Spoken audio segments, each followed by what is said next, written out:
सावन के महीने में जितने लोग पार्थिव शिवलिंग का निर्माण करते हैं, सावन के महीने में जितने लोग पार्थिव शिवलिंग बनाकर पूजन करते हैं। Hello everyone, welcome back to our channel. Sawan મહિનો સ્ટાર્ટ થઈ ગયો છે। Happy Sawan and Har Har Mahadev. તો મેં આની પહેલાં 2 શિવલિંગ બનાવી હતી જ મારા બાજુમાં નાના મારા ફ્રેન્ડ્સ હતા એમને સ્કૂલે લઈ જવા માટે, અને તો પછી મેં વિડીયો ના બનાવ્યો। સડનલી હું એટલી બિઝી થઈ ગઈ હતી કે હું ભૂલી ગઈ।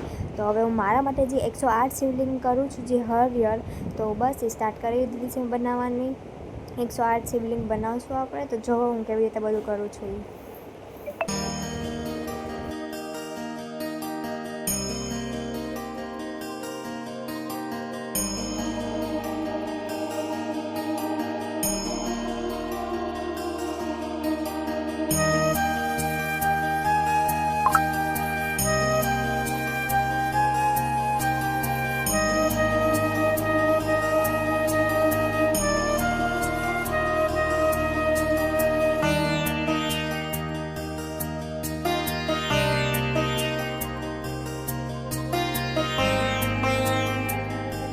સો મસ્ત આપણે મહાદેવજીની શિવલિંગ બનાવી દીધી છે ત્યાં। ચલો હવે આપણે બસ થોડુંક મેં સેટઅપ કરી અને પછી આપણે જઈએ રેડી થવા। તો આજે ગ્રીન બધું ગ્રીન જ વેર કરવાની છે, તો ગ્રીન ચૂડિયા, ગ્રીન સાડી।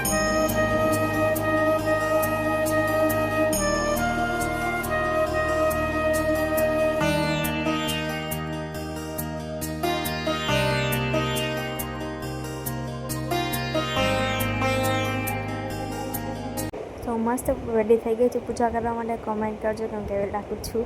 તો બસ રેડી થઈ ગઈ હતી ત્યાં વળી મારા ગેસ્ટ આવી ગયા હતા ઘરે, તો એમના માટે હું પૌવા બટાકા બનાવવા લાગી।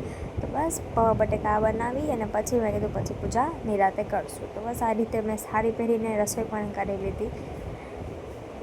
સો ડન છે અહીંયા આપણે પૌવા બટાકાના। ચલો હવે પૂજા કરીએ। सावन के महीने में जितने लोग पार्थिव शिवलिंग का निर्माण करते हैं, सावन के महीने में जितने लोग पार्थिव शिवलिंग बनाकर पूजन करते हैं, कोई सहजता नहीं है।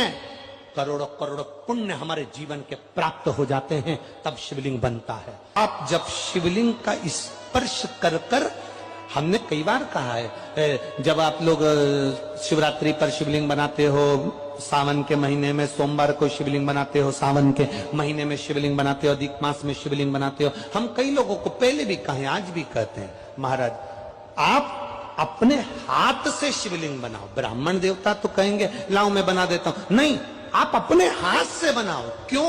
ये सारी जो भाग्य की रेखा है ना, जब शिवलिंग बनाते हो, हमारे हाथ की जो बेकार रेखा है, दुख की रेखा है, हमारी कहीं बेकार किस्मत की रेखाएं होती हैं, शिवलिंग बनाते समय वो रेखाएं भी श्रेष्ठ हो जाती हैं और हमारा भाग्य बदल देती हैं।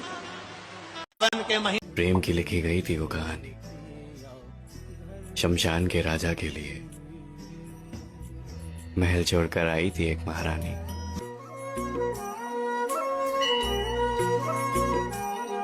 સો આપણે મસ્ત રીતે પૂજા થઈ ગઈ છે, અને તમે લોકોએ પણ ટ્રાય ના કર્યું હોય તો જરૂર કરજો। શિવલિંગ ભલે 108 વાર નહીં, પણ એક વાર તો એક કાં તો 51 એવી રીતના શિવલિંગ બનાવીને જરૂર પૂજા કરજો, બહુ જ ગમશે।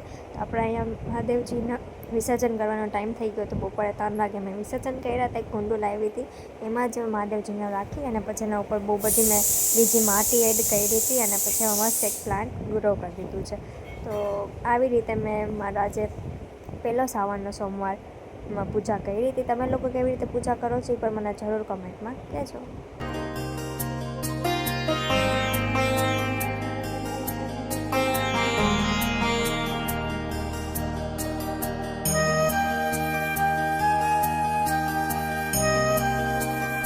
સો don't forget two like, share and subscribe. Bye bye, જલ્દી મળીએ નેક્સ્ટ બ્લોગ સાથે। બાય।